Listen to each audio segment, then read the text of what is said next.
நாட்டுக்கோழி தண்ணி குழம்பு எப்படி செய்யலான்னு பார்க்கலாம். நாங்கள் ஊருக்கு போயிருக்கிறப்ப எங்கள் அப்பா நாட்டுக்கோழி சேவலாக பார்த்து பிடிச்சி அது தலையில் தண்ணியை தெளித்து ஒரே வெட்டி சுத்தம் பண்ணி கொடுத்துட்டாருங்க. குழம்பு எப்படி செய்யலான்னு பார்க்கலாம். ஒரு வானலில் 2 ஸ்பூன் எண்ணெய் சேர்த்து 200 கிராம் சின்ன வெங்காயம் சேர்த்து 2 கொத்து கருவேப்பிலை சேர்த்து நல்லா வதக்கி எடுத்துக்கோங்க.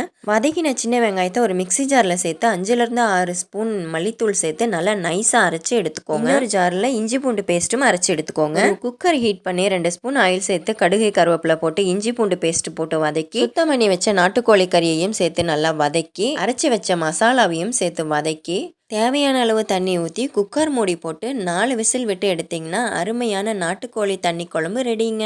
நாட்டுக்கோழி குழம்பு குடிச்சிங்கன்னா நெஞ்சில் உள்ள சளியெல்லாம் பிச்சுக்கிட்டு வந்துருங்க. அவ்வளோதாங்க, நாட்டுக்கோழி தண்ணி குழம்பு ரெடி. சாப்பிடணும்னு தோணுதில்ல, இப்போவே செஞ்சு சாப்பிடுங்க.